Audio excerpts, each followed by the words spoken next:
If you would like to remove the inner liner from the car seat, please unlock the harness and remove the shoulder pads.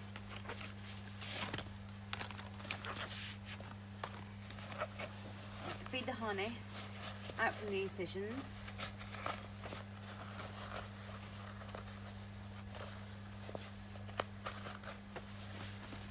In order to remove the inner liner from the crotch harness,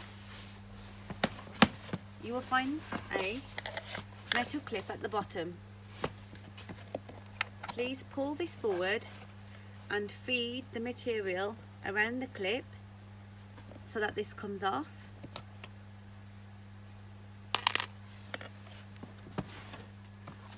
This will now loosen the crotch harness and the liner can be removed, as so.